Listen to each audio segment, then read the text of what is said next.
The conversation itself was nothing. That's what makes it so hard to explain. If you had walked past us that day, you wouldn't have noticed anything unusual.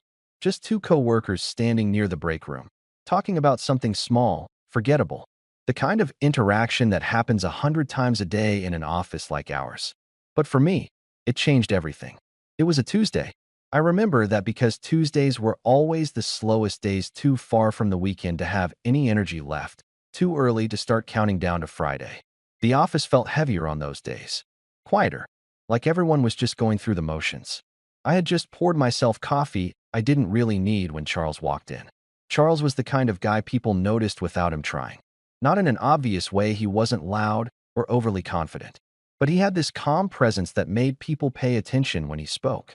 Like whatever he said was worth listening to. We worked in the same department, same floor, but different teams. Close enough to recognize each other. Not close enough to really know anything. At least, that's what I thought. "Long morning?" he asked, nodding toward my cup. I glanced up, a little surprised he was talking to me at all. "Yeah, something like that." He leaned against the counter, waiting for his coffee to finish brewing. "Tuesdays are the worst," he said. I let out a small laugh. That's exactly what I was thinking. And that should have been it. Just another passing agreement between two people who happened to share the same space. But then he really looked at me, and said, "You always seem somewhere else." I blinked. "What?" He shrugged slightly, like he hadn't meant to say it out loud. "I don't know. Just something I noticed." Something about the way he said it made my chest tighten.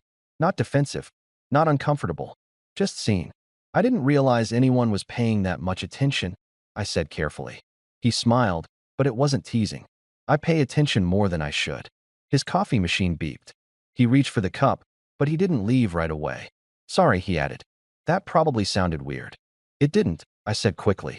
Then, after a pause, just unexpected, he nodded like that made sense. We stood there for a second longer than necessary.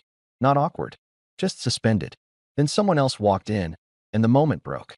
Charles left with a quiet, "See you around," and I went back to my desk like nothing had happened. But something had. Because for the rest of the day, I couldn't stop thinking about what he'd said. "You always seem somewhere else." It wasn't the words themselves. It was how accurate they felt. Like he'd caught something I'd been trying to hide without even realizing it. I didn't talk to Charles again for almost a week. Not because I was avoiding him. At least, that's what I told myself. It just didn't happen. Work got busy. Meetings stacked on top of each other.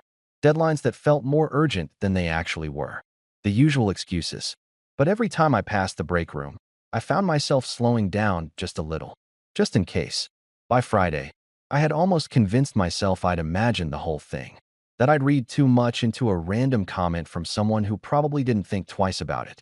Then, right as I was packing up to leave, I heard his voice behind me. "Hey, Thomas." I turned, a little too quickly. Charles stood a few feet away, hands in his pockets like he wasn't sure if he should have come over at all. "Hey," I said. There was a brief pause. Not uncomfortable, just uncertain. "End of the week survival?" he asked. I huffed a small laugh. "Barely. Same." He glanced around the office. Most people already gone or halfway out the door. Then back at me. "You heading out now?" "Yeah." "Walk together?" he asked, like it was the most casual thing in the world. I hesitated for half a second. "Sure."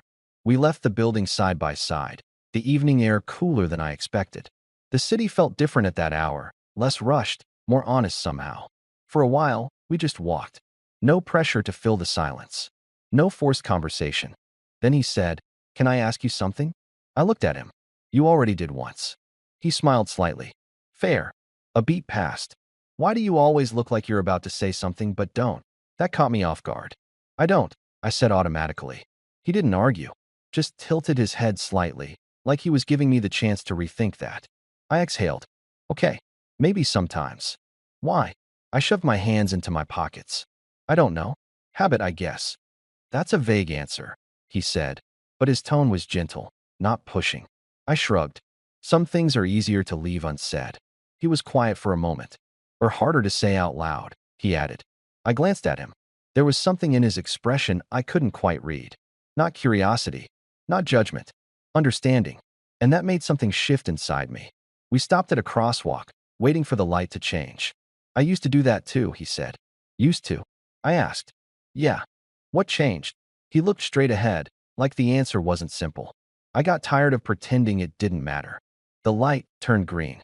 We crossed the street, but the conversation stayed with me. Because something about the way he said it didn't feel like a casual comment. It felt like a hint. Like there was more behind it that he wasn't saying yet. And for the first time, I had the distinct feeling that this wasn't just a random conversation anymore. It was the beginning of something I didn't fully understand yet. Something that was about to make things a lot more complicated. And somehow, a lot more real. We reached the corner where our paths split. "I go this way," I said, gesturing down my street. Charles nodded. "Yeah, I'm the other direction." Neither of us moved right away. "See you Monday?" he asked. "Yeah." I started to turn, then stopped. "Hey," I said. He looked back. "That thing you said earlier," I added, "about getting tired of pretending." He waited. "Did it make things easier?" I asked. For a second, I thought he might brush it off. Instead, he held my gaze and said, "No." I blinked. "It made things clearer," he continued. "Which isn't the same thing." That answer stuck with me longer than anything else he'd said. "Clearer how?" I asked. He hesitated this time, just slightly. Then he shook his head. "Another conversation." I nodded, even though I wanted to push further. "Have a good weekend, Thomas." "You too." I watched him walk away, something unsettled and electric lingering in my chest. Because whatever this was, it didn't feel random anymore. And I had a feeling that the next conversation we had wouldn't be as simple as the first. The weekend didn't help. If anything, it made things worse. Because when you have too much time to think, your brain starts replaying moments that should have stayed small, turns them over, stretches them out, looks for meaning where there might not be any. But with Charles, it didn't feel like I was inventing something. It felt like I had missed something. By Sunday night, I could still hear his voice in my head. I got tired of pretending it didn't matter. And the way he said it, it didn't sound like a general statement. It sounded personal. Monday morning came too fast. I walked into the office already more aware than usual of the space, of the people, of where he might be. I hated that feeling immediately. The anticipation, the subtle tension sitting under everything. I told myself it was nothing, just curiosity. That's all. But when I saw him across the office floor, leaning slightly over someone's desk, listening with that same calm focus he always had, something in my chest tightened. He laughed at something they said, then glanced up, and caught me looking. I looked away too quickly. Too obvious. "Great," I muttered under my breath, dropping into my chair. I tried to focus on work. Emails. Numbers. Anything that didn't involve overanalyzing a conversation that probably meant less to him than it did to me. It almost worked. Until around noon. "Thomas." I looked up. Charles stood at the edge of my desk, one hand resting lightly on the divider like he didn't want to intrude, but also wasn't planning to leave right away. "Hey," I said, trying to sound normal. "Lunch?" he asked. Just like that. No build-up. No explanation. I hesitated, not because I didn't want to, but because I suddenly wasn't sure what this was. Coworkers grabbing lunch? Or something else? He noticed. "You can say no," he added, a faint smile pulling at the corner of his mouth. "I wasn't going to," I said quickly. Then, softer, "Yeah, let's go." We ended up at a small place a few blocks away. Nothing special. Quiet enough to talk. Busy enough that it didn't feel like we were isolated. We sat across from each other, menus open, but neither of us really reading. "So," he said after a moment, "did you figure it out?" "Figure what out?" I asked. "The thing you didn't say," he replied. I let out a breath through my nose. "You don't let things go, do you?" He shook his head. "Not when they feel unfinished." That word again. Unfinished. I looked down at the menu, even though I'd already decided I wasn't actually hungry. "I think some things are unfinished on purpose," I said. "Why?" he asked. "Because finishing them makes them real." He didn't respond right away. When I looked up, he was already watching me. And there it was again, that feeling. Like he wasn't just hearing me. He was understanding me. "That's not a bad thing," he said quietly. "It can be," I replied. "How?" I hesitated. Because I didn't usually talk like this with people. Not at work. Not with someone I barely knew. But something about him made it hard to stay surface level. "It depends on what it changes," I said finally. He leaned back slightly, considering that. "And you think saying things out loud always changes something?" "Yes," I said without hesitation. A small, almost impressed smile crossed his face. "At least you're honest about it." I gave a dry laugh. "That doesn't make it easier." "No," he agreed. "It doesn't. Our food came, but neither of us paid much attention to it. The conversation had shifted into something else entirely. Not heavy, but real. "So what are you pretending doesn't matter?" he asked suddenly. I froze for half a second. "That's a direct question," I said. "You can give a vague answer," he replied. "I probably will." He smiled slightly. I expected that. I looked down at my plate, pushing food around without actually eating. "Things that are easier to ignore," I said. "Like?" I shook my head. "You're pushing." "Only a little." I exhaled slowly, then looked back at him. "You ever get the feeling that if you say something, you won't be able to take it back?" I asked. "All the time. And that it'll change how people see you?" "Yes. And that maybe you don't know if you're ready for that." I finished. He held my gaze. "I know that feeling exactly," he said. There was no hesitation in his voice, no uncertainty, and something about that made my chest tighten again, but not in a bad way. In a way that felt dangerously close to relief. We sat in silence for a moment. Not awkward, just full. Then he said, "Can I tell you something?" I nodded. "I think you already know what it is." My heart skipped. I tried to keep my expression neutral. "That's a bold assumption." "Not really," he said. "You just don't want to say it first." I looked at him, really looked at him, at how calm he seemed. "How sure? How do you know?" I asked. He leaned forward slightly, resting his forearms on the table. "Because I've been there," he said. "Exactly there." That word again. "Exactly. You don't even know what I'm thinking," I said. He held my gaze. "Then tell me I'm wrong." And that's when everything shifted. Because I couldn't. I opened my mouth, then closed it again. And in that silence, something unspoken passed between us. Something that made the air feel heavier, closer, more real than it had any right to be after just 2 conversations. Charles leaned back slightly, like he'd just confirmed something without needing me to say it. "Yeah," he said quietly. Not smug, not satisfied, just certain. And for the first time, I realized something that made my pulse spike. This wasn't just a random connection. It wasn't just curiosity, and it definitely wasn't one-sided. Whatever was happening here, he already understood it. Maybe even better than I did.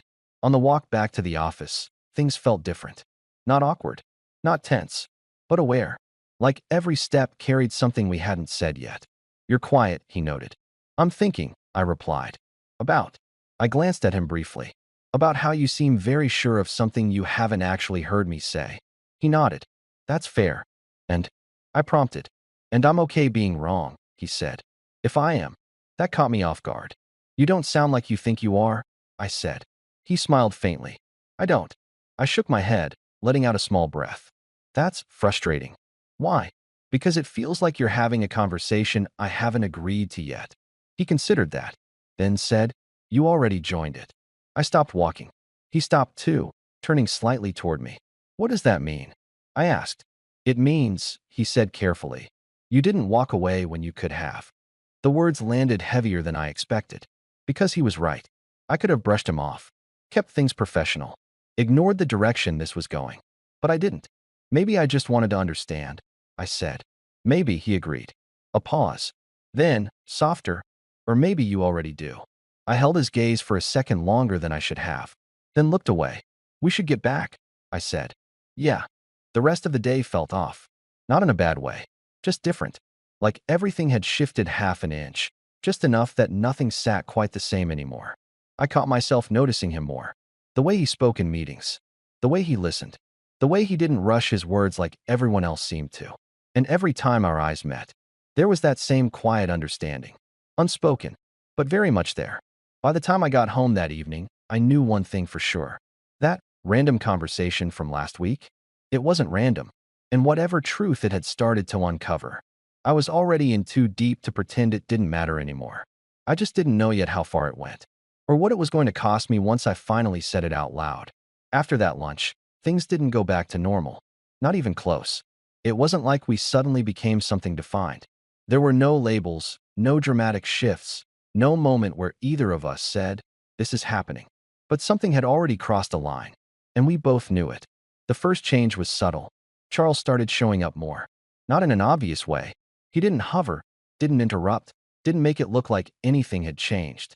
But I started noticing him in places he hadn't been before, leaning against the doorway during meetings, stopping by my desk with small, almost pointless questions, lingering just a second longer than necessary. Do you have that file from last week? He asked one afternoon. You already have it, I replied, not even looking up from my screen. I know, he said. I glanced at him. He was watching me. Not intense. Not overwhelming. Just there. Then why are you asking? I said. He shrugged slightly. Felt like talking to you. That shouldn't have affected me the way it did. But it did. I tried to keep my distance. At least a little. Not because I didn't want this whatever this was, but because I didn't trust it yet. Didn't trust how quickly it had gone from nothing to something I couldn't ignore. But Charles made it difficult. Not by pushing. By understanding. That was the problem. A few days later, we ended up alone in the office kitchen again. Same place it started. Same quiet hum of machines. Same artificial lighting that made everything feel slightly unreal. He walked in while I was rinsing out a mug. Déjà vu, he said. I smiled faintly. Feels like it. He leaned against the counter, arms crossed loosely. You've been avoiding me. I didn't turn around right away. I haven't, I said. You have, he replied, calm. Not accusing. Just stating it. I dried the mug slowly, buying time. I've been working. That's not the same thing. I finally faced him. Why does it matter? I asked. He held my gaze. Because I don't think this is nothing, he said. There it was. Out in the open. Not fully said, but close enough. My chest tightened. I didn't say it was. I replied carefully. No, he said. You're just acting like it might be easier if it was. That hit too close. I looked away. You're not wrong, I admitted. He pushed himself off the counter, stepping a little closer, not into my space, but near enough that I felt it. Thomas, he said quietly, I'm not trying to make this complicated. You already have, I said before I could stop myself. A pause. Then, softer, or maybe I did. He studied my face for a second. What part scares you? He asked. I let out a breath, almost a laugh. You go straight for it, don't you? No point pretending, he said. That word again. Pretending. I shook my head slightly. It's not just one thing. Pick one. I hesitated, then said, that you already seem sure about something I haven't even admitted yet. He didn't look surprised. Because I recognize it, he said. In me? I asked. In myself, he corrected. A while ago. I frowned slightly. So what, you think this is just some pattern repeating? No, he said. I think it's something real that you're trying to delay. That word landed hard. Delay. Or maybe I just don't want to rush into something I don't understand, I said. That's fair, he replied. But not understanding something doesn't make it less true. Silence filled the space between us. And for the first time, I felt it clearly. Not confusion. Not curiosity. Something deeper. Something that had been building quietly under every conversation we'd had so far. I don't even know what this is, I said. You don't have to, he replied. That's easy for you to say. Not really, he said. I just stopped needing to define it before I let myself feel it. I looked at him. And that worked out well for you? I asked. He smiled faintly, but there was something heavier behind it. It made things clearer, he said. Clearer doesn't always mean better, I pointed out. No, he agreed. But it means honest. That word again. Honest. I felt like every conversation with him was peeling something back I hadn't planned on exposing. You keep doing that, I said. Doing what? Making it hard to stay vague. He laughed quietly. That's because you don't actually want to be vague. I didn't respond. Because, again, he wasn't wrong. A voice from the hallway broke the moment. Someone calling his name. Charles glanced toward the door, then back at me. This isn't over, he said. It wasn't a threat. Or a promise. Just a fact. I know, I replied. He held my gaze for one more second, then left. That night, I didn't sleep much. Not because something had happened, but because something was about to. And I could feel it. That edge. That tension. That sense that I was standing right before a point where things wouldn't go back to how they were. I tried to convince myself I still had control. That I could slow this down. Keep it contained. Keep it reasonable. But the truth was, I hadn't been in control since that first conversation. The next day, everything escalated. Not dramatically. Not publicly. Just enough that it became impossible to ignore. It started with a meeting. Boring. Long. The kind where everyone zones out halfway through. I was sitting across the table. Charles was a few seats down. At some point, I looked up, and he was already looking at me. Not by accident. Not casually. Directly.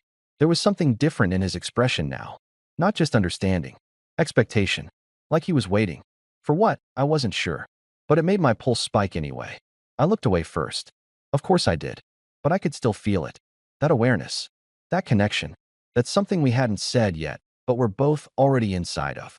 After the meeting ended, I packed up quickly, trying to get out before things turned into another conversation I wasn't ready to have. Thomas. I stopped. Of course I did. I turned slowly. Charles was already standing there. Walk with me, he said. Not a question this time. I hesitated. Just for a second. Then, okay. We didn't go far. Just down the hallway. Around the corner where it was quieter, away from the usual traffic. He stopped, turned to face me. And for a moment, neither of us spoke. You're still holding back, he said finally. I let out a breath. You keep saying that like it's easy not to. It's not easy, he said. It's just necessary at some point. For what? I asked. For anything real to happen. There it was again. That word. Real. I swallowed. And what if I'm not ready for something real? I asked. He stepped a little closer. Not touching, but close enough that the space between us felt intentional. Then you wouldn't still be here, he said quietly. That hit harder than anything else. Because he was right. Again. Say it, he added. My heart skipped. Say what? Whatever it is you keep stopping yourself from saying. I shook my head immediately. No. Why? Because once I say it, it's not hypothetical anymore. And that's a problem? He asked. Yes, I said, more sharply than I meant to. A pause. Then, softer, it is. He studied me carefully. Thomas, he said, voice lower now. This isn't coming out of nowhere. I know that. So stop acting like it is. I'm not. You are. He cut in, still calm, still controlled. You keep treating this like it's something that just happened instead of something you've been feeling for a while. That stopped me. Because that was exactly what I'd been doing. Framing it as sudden, as unexpected, as something I didn't have to take responsibility for yet. But that wasn't true. Not anymore. I looked at him. Really looked at him. At how steady he was. How sure. How patient but not passive. And something in me finally cracked. Not dramatically. Just enough. I don't know what this means, I said quietly. You don't have to, he replied. I don't know what happens after this. You don't need to know that either. That's not how I work, I admitted. He smiled slightly. I know. A pause. Then, I think about you, I said. The words felt heavier than they should have. But also right. His expression didn't change much. But I saw it. That small shift. That confirmation. How often, he asked. I let out a quiet breath. More than I should. He nodded once. Yeah, he said. That sounds about right. We stood there. The truth finally said at least part of it. And nothing exploded. Nothing broke. But everything changed. Because now it was real. Not implied. Not guessed. Not assumed. Real. And now? I asked. He looked at me for a long moment. Then said, now we stop pretending this is just conversation. My pulse jumped. And what does that mean? I asked. He took one step closer. Still not touching. But close enough that I could feel the shift in the air between us. It means, he said quietly, we figure out what this actually is. And for the first time, I didn't want to pull back. I didn't want to delay. I didn't want to pretend I didn't understand anymore. Because the truth was, that random conversation, it didn't just reveal something about me. It revealed something about him too. And whatever this was, it wasn't one-sided. Not even close. After that, there was no going back. Not to how things were before. Not to pretending this was just casual conversation or some harmless connection that would fade if we ignored it long enough. Because we didn't ignore it. We couldn't. The shift showed up in the smallest ways first. It wasn't dramatic. No sudden declarations. No obvious changes anyone else could point to. But I felt it. Every time Charles walked into a room, I noticed. Every time he spoke, I listened differently. Every time our eyes met, there was something underneath it now, something neither of us could pretend wasn't there anymore. And the worst part? It felt natural. Too natural. Thomas, are you even listening? I blinked, snapping back to the present.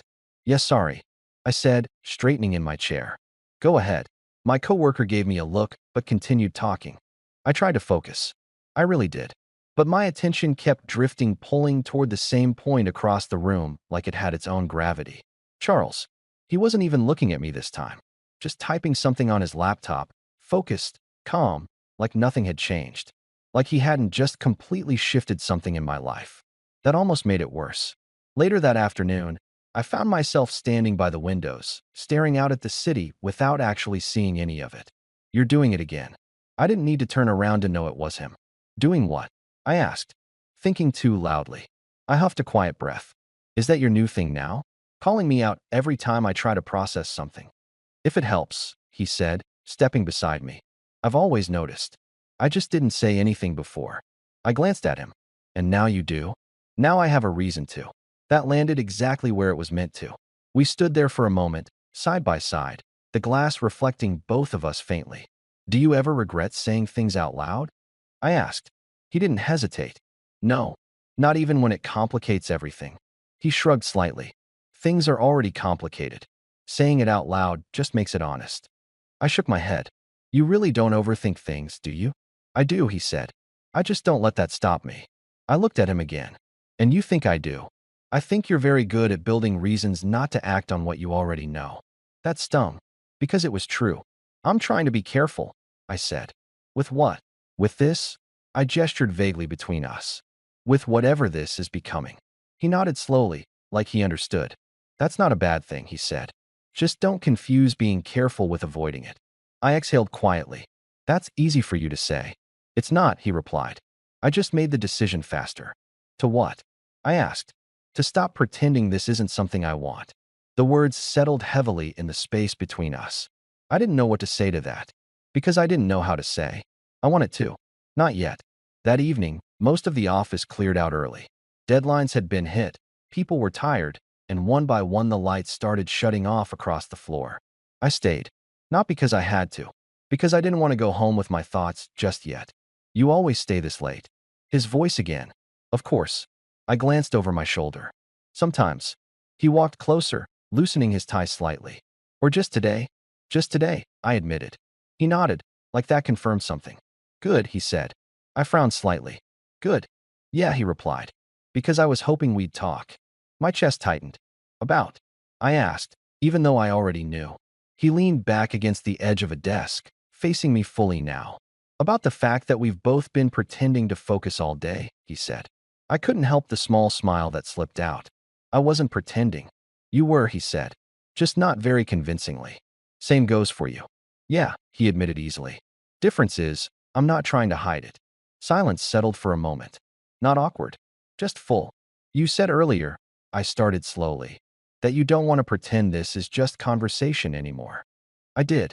So what does that actually look like? He watched me carefully before answering. It looks like not walking away every time things get real, he said. I haven't walked away. You've paused, he corrected. Every time. That was fair. I'm trying to understand it, I said. You already do, he replied. I shook my head. Understanding something and accepting it aren't the same thing. He nodded slightly. That's true. A pause. Then, quieter. So what part are you stuck on? I didn't answer right away, because the answer felt bigger than I was ready to admit. Finally, I said, what happens if this goes wrong? He didn't even blink. Then it goes wrong. I frowned. That's not very reassuring. It's honest, he said. Not everything that matters comes with guarantees. I looked away, running a hand through my hair.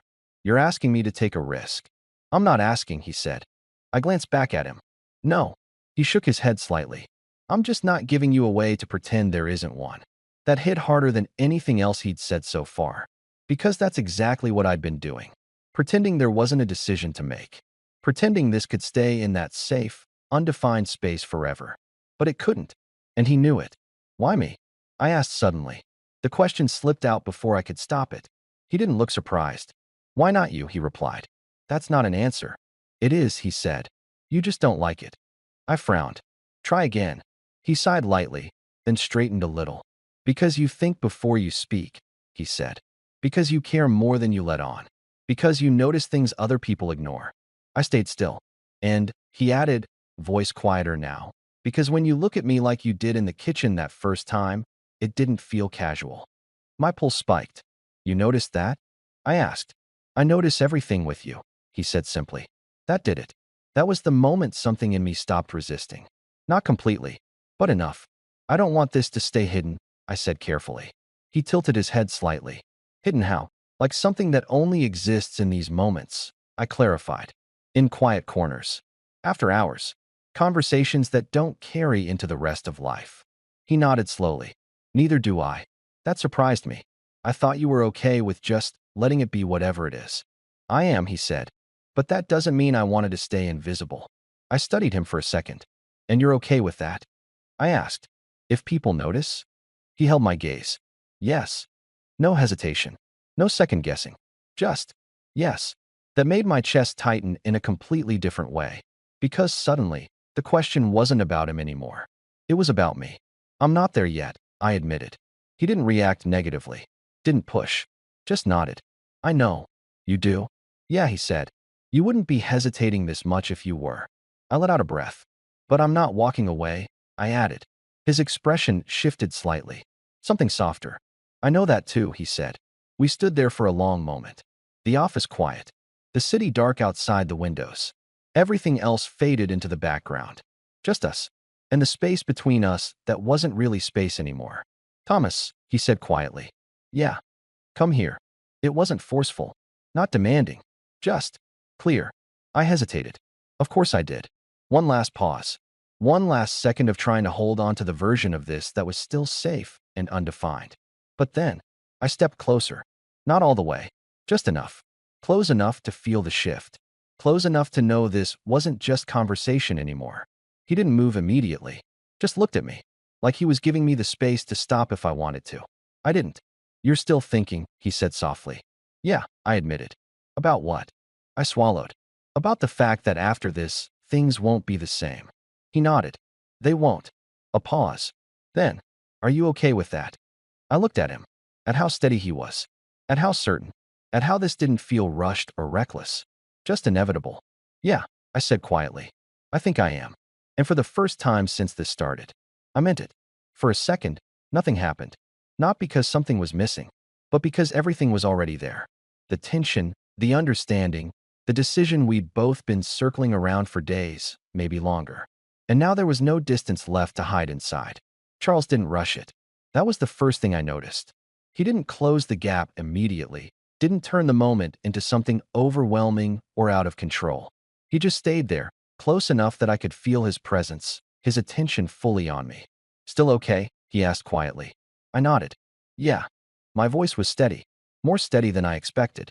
He studied my face for a second, like he was making sure I meant it. Then, slowly, he reached out and took my hand. Just that. No sudden movement. No pressure. Just his fingers closing around mine like it was the most natural thing in the world. It shouldn't have felt like that. It shouldn't have felt so right. But it did. I exhaled slowly, not realizing I'd been holding my breath. This is new, I said under my breath. For you, he asked. For me, I confirmed. He nodded once, understanding immediately. We'll take it at your pace, he said. That almost made me laugh. You're not exactly slow, I pointed out. He smiled faintly. I'm direct. That's different. Feels the same sometimes. Only if you're trying to keep up instead of just being where you are. I looked at him. You always talk like this. Only when it matters. We stayed like that for a while, standing in the middle of an almost empty office, hands loosely linked, the world outside reduced to distant lights and silence. It wasn't dramatic. It wasn't overwhelming. It was grounding. I keep expecting this to feel wrong, I admitted. Does it? He asked. No, I said honestly. That's the problem. He tilted his head slightly. Why is that a problem? Because it means I can't explain it away, I replied. Can't tell myself it's just a phase or a moment or something I'll get over. He didn't interrupt. Didn't try to soften it. Yeah, he said quietly. That's usually how you know it's real. I let that sit. Let it settle somewhere deeper than I was used to letting things go. I don't like not having control over something like this, I added. He gave a small nod. You don't have control over it. I huffed a quiet breath. Helpful. You have control over what you do with it, he clarified. Not whether it exists. That made more sense. And somehow, made it harder to argue. Then what are we doing? I asked. He looked down briefly at our hands, then back at me. We're not ignoring it, he said. That's not exactly a definition. It's a start. A pause. Then, Thomas, he said, voice lower now, more serious. Yeah. If you want to stop this, you can. I blinked. That's not what I expected you to say. I mean it, he continued. I'm not here to push you into something you're not ready for. I searched his face. You don't seem worried I will. I don't think you would have stepped closer if you wanted to stop, he said simply. Again, he was right. I don't want to stop, I admitted. The words came easier this time. Less resistance. Less fear. Just truth. Something shifted in his expression. Not surprise. Not relief. Just confirmation. Okay, he said. And then, he stepped closer. Not fast. Not sudden. Just enough that the space between us disappeared completely. I felt it immediately. That change. That moment where things stopped being theoretical and became something you could actually feel. You're quiet, he murmured. I'm thinking, I said automatically. He smiled slightly. Of course you are. I let out a small breath, trying not to overthink it. Then don't. Not that easy. It is right now, he said. I frowned slightly. How? Because you already made the only decision that matters. I looked at him. And what decision is that? He didn't hesitate. You stayed. That hit deeper than I expected. Because it was true in more ways than one. I hadn't walked away. I hadn't shut it down. I hadn't hidden behind hesitation long enough for it to disappear. I stayed. Yeah, I said quietly. I did. There was a moment then. Still, quiet, suspended. Like everything was waiting for the next step. But neither of us rushed it. Instead, he lifted his free hand slightly. Paused. Then rested it lightly against my shoulder. Not pulling me in. Not pushing. Just there. You can still change your mind, he said. I shook my head. I'm not going to. And I knew I wasn't. He nodded once. Then leaned in. Slow enough that I could have stepped back if I wanted to. I didn't. When we kissed, it wasn't rushed. It wasn't overwhelming. It was certain, like something that had been building quietly for longer than either of us had admitted. And for a second, everything else disappeared. The office, the noise, the hesitation, all of it. When he pulled back, it wasn't far. Just enough to look at me. You okay? He asked softly. I nodded, my heartbeat still a little uneven. Yeah.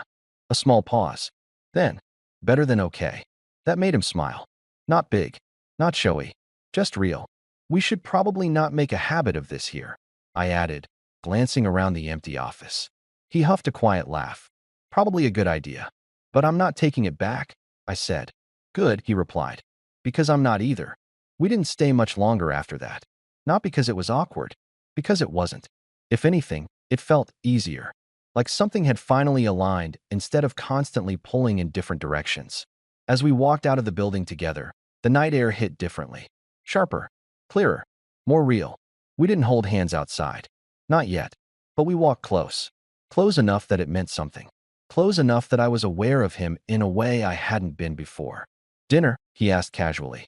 I glanced at him. This isn't you pretending this is still just conversation, is it? He smiled slightly. No. I thought about it for a second. About everything that had just changed. About how there was no clean way to step back now. And then, yeah, I said, dinner sounds good. As we started walking, I realized something I hadn't fully admitted to myself yet. That random conversation at work? It didn't just open the door to something unexpected. It forced me to face something I'd been avoiding long before Charles ever walked into that kitchen.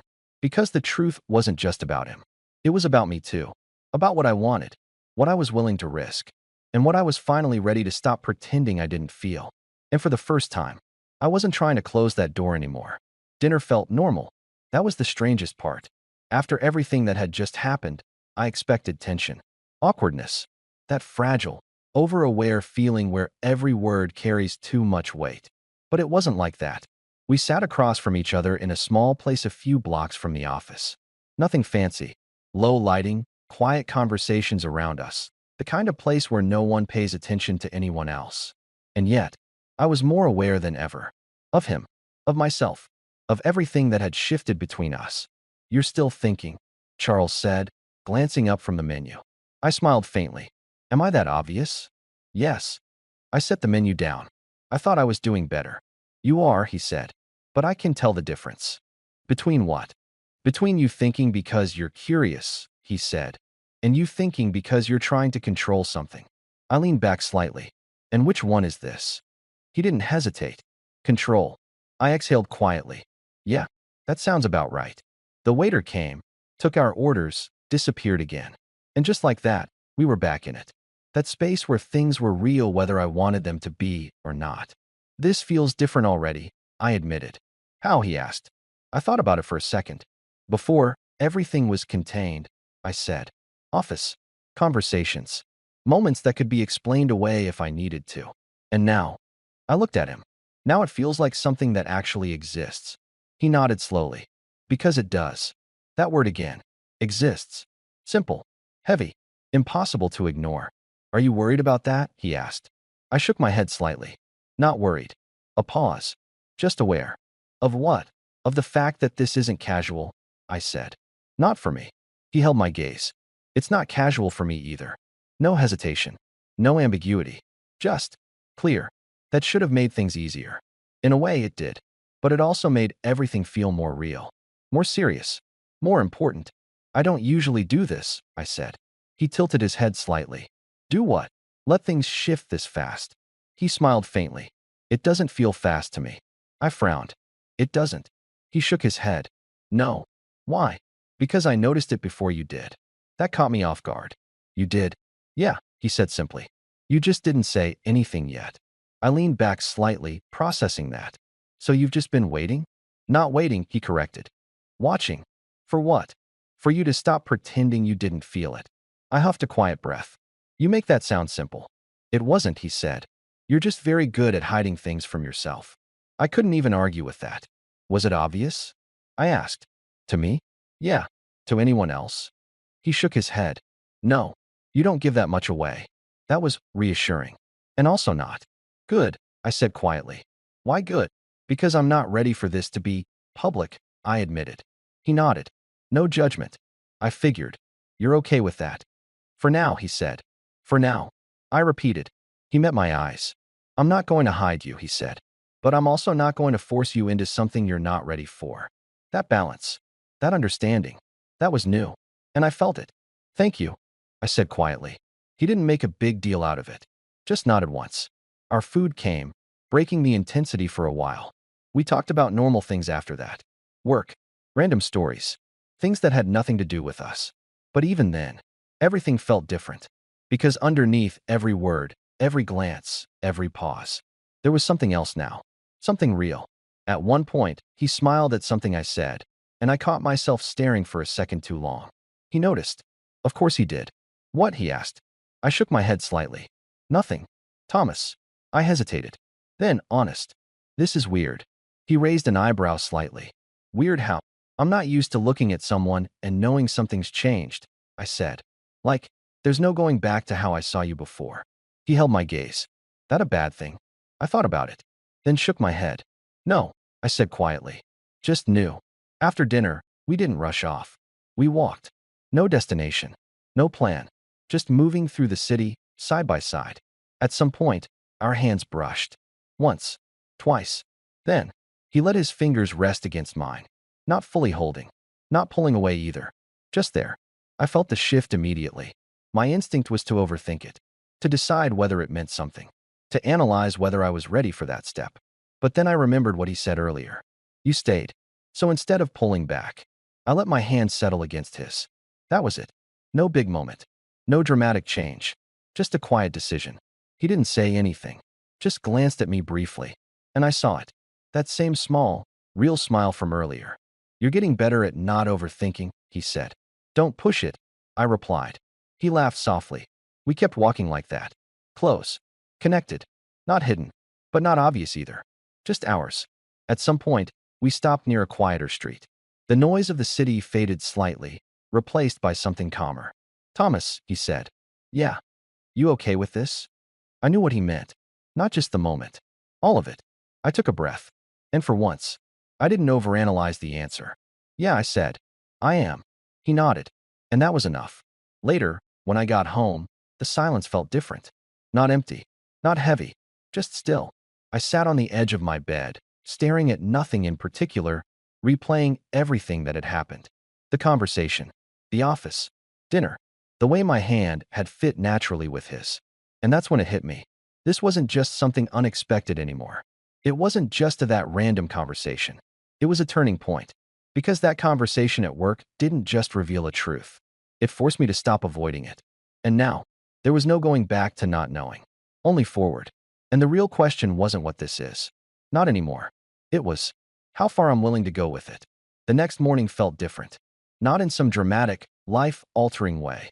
Just quieter. Clearer. I woke up before my alarm, staring at the ceiling, replaying the night before in fragments. The office, his voice, that moment where I didn't step back, the way everything had shifted without falling apart. For once, my first instinct wasn't to question it. It was to sit with it. My phone buzzed on the nightstand. Charles, morning. Simple.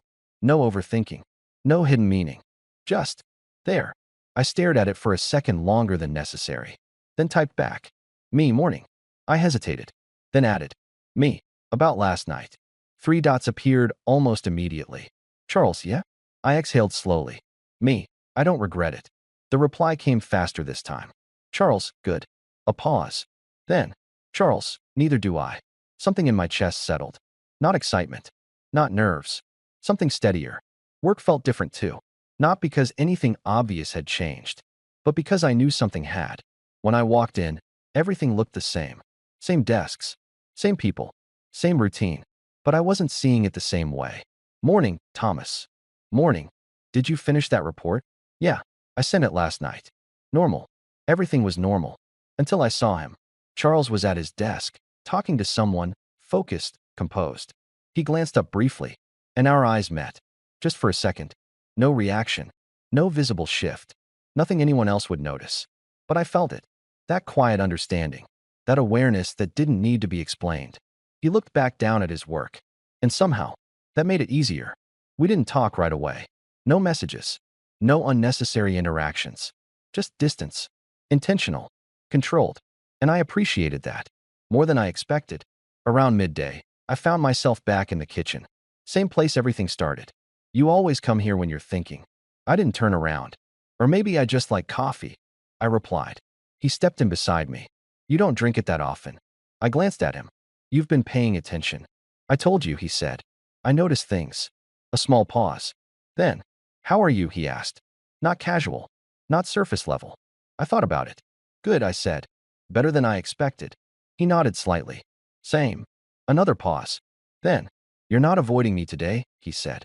I'm trying not to, I admitted. That's progress. Don't get used to it, I replied. He smiled. We stood there quietly for a moment. And it didn't feel tense. It didn't feel like we were waiting for something to happen. It just felt balanced. I meant what I said, he added. I looked at him. About what? About not hiding you. My chest tightened slightly. Yeah, I said. I remember. I'm not going to pretend this didn't happen when we're here, he continued. I'm not asking you to. I know, he said. I'm just making it clear. I nodded slowly. And I meant what I said too, I added. He raised an eyebrow slightly. About not being ready for everything yet, I clarified. He didn't hesitate. I know. No frustration. No pressure. Just understanding. That made it easier. A lot easier. The rest of the day passed without anything major happening. But the small things. Those changed everything. He'd stop by my desk for actual work-related questions, but stay a second longer than necessary. I'd catch him looking at me during meetings. Not constantly, just enough to notice. We'd pass each other in the hallway, and there'd be that brief pause, that awareness, before moving on. Nothing obvious. Nothing anyone could point to. But it was there. And for once, I wasn't trying to shut it down. Later that afternoon, things almost got complicated. We were in a team discussion, sitting around the table, when someone made a joke. Something harmless. But it got everyone laughing. I said something back, quick, without thinking. And Charles laughed. Not politely. Not casually. Actually laughed. And for a second, it felt too personal. Too real. I caught it immediately. That shift. That awareness that we weren't just co-workers in that moment. And I saw it in his expression too. Just for a second. Before he leaned back, tone shifting slightly, blending back into the group. That's when I realized something important. This wasn't just about us. It was about everything around us too. The context. The environment. The fact that this existed here. That part.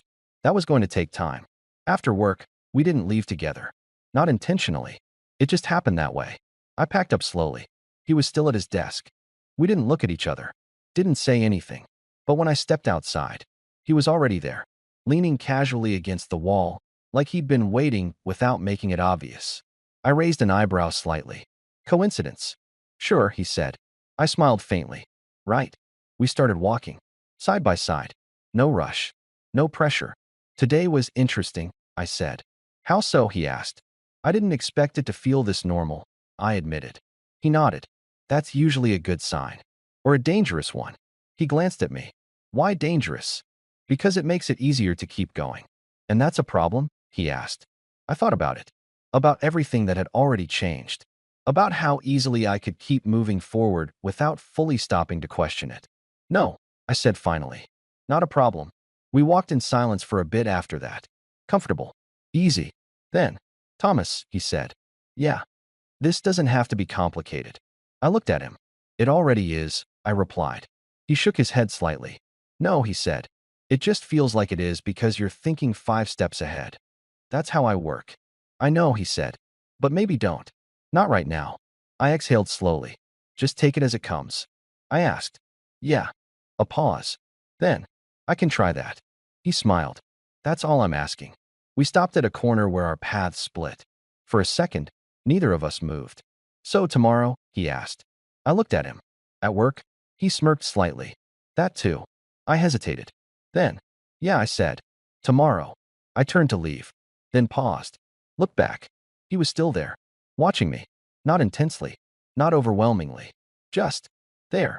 And for the first time, I didn't feel like I needed to figure everything out before taking the next step.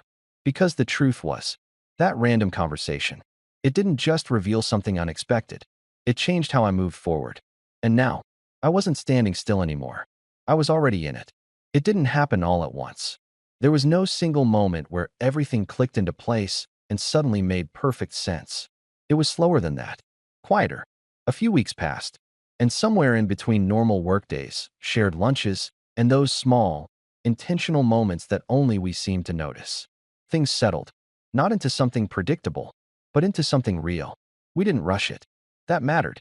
There were no big declarations, no pressure to define what we were before we were ready. Just consistency. Charles didn't disappear when things got quieter, didn't pull back once the initial tension faded. If anything, he stayed exactly the same. And that's what changed everything. One evening, we stayed late again. Not unusual. Deadlines, emails, the usual excuses. But this time, it felt different. Not charged, not uncertain, just comfortable. I was at my desk, finishing something up, when he walked over. You're staying again? He asked. Just wrapping up, I said. He leaned lightly against the edge of my desk. Or avoiding going home? I glanced up at him. Maybe both. He nodded slightly. Fair. A pause. Then, you want to get out of here? He asked. No hesitation. No build-up. Just simple. I closed my laptop. Yeah, I said. We didn't go far. Just a quiet place nearby. Familiar now. We sat across from each other again, like that first dinner. But this time, it felt different. Easier. You're not overthinking, he said after a while. I smiled slightly. Don't get used to it. I might, he replied. I leaned back, studying him. You know what's weird? I said. What? I don't feel like I'm trying to figure this out anymore. He tilted his head slightly. That's weird. For me? Yeah. A pause. Then, it just feels like something I'm already in, I added. He held my gaze. Because you are. That didn't scare me anymore. I think that's the part one didn't expect, I said. What part? That it wouldn't feel overwhelming, I admitted. That it would just fit. He smiled faintly. Not everything that matters has to feel complicated. I let that sink in, because I'd spent so much time thinking the opposite. That if something was real, it had to be intense. Difficult. Something you had to constantly question to make sure it was right. But this wasn't like that. It was steady. Can I ask you something? I said. Always. I hesitated for a second. Then, were you ever unsure about this? I asked. He didn't answer immediately. I was careful, he said. That's not the same thing. No, he agreed. It's not. He leaned forward slightly. But I wasn't unsure about you, he added. That landed deeper than I expected. You say things like that very easily, I said. Only when I mean them.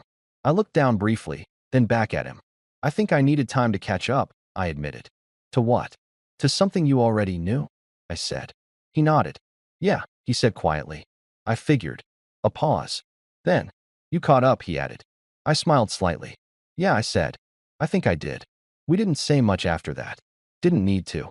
Because for the first time since this started, there wasn't anything unresolved between us. Not because everything had answers, but because nothing felt uncertain anymore. Later, walking back, the city felt different again.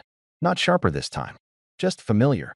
We stopped near the same corner as before, the one where we'd hesitated the first time. Funny how much can change in the same place. So, he said. So, I replied. A small pause. Then, you're not trying to define it anymore, he said. It wasn't a question. I shook my head. No. He studied my face for a second. And you're okay with that? I thought about it.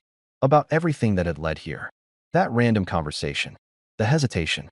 The slow shift from uncertainty to something solid. Yeah, I said. I am. Because the truth was, I didn't need to define it to understand it anymore. It wasn't about labels. Or timing. Or trying to make it fit into something familiar. It was about this. Us. And that was enough. He stepped a little closer. Not rushed. Not uncertain. Just natural. I didn't hesitate this time. And when we stood there, no distance left between us. It didn't feel like a risk anymore. It felt like a choice I was fully aware of. And fully okay with. I'm glad you didn't walk away, he said quietly. I looked at him. I almost did, I admitted. I know. A pause. Then, why didn't you, he asked. I exhaled slowly. Because there were 100 answers. But only one that mattered. Because it didn't feel like something I wanted to lose, I said. He nodded once. Like that was exactly what he expected. And maybe it was. Because in the end, that one conversation at work changed everything. It didn't just open a door. It didn't just reveal something unexpected. It showed me something I hadn't been ready to admit before. That sometimes, the things that change your life don't arrive loudly. They start small, quiet, almost random. And then, before you realize it, you're already standing on the other side of a decision you didn't think you were ready to make. But you made it anyway.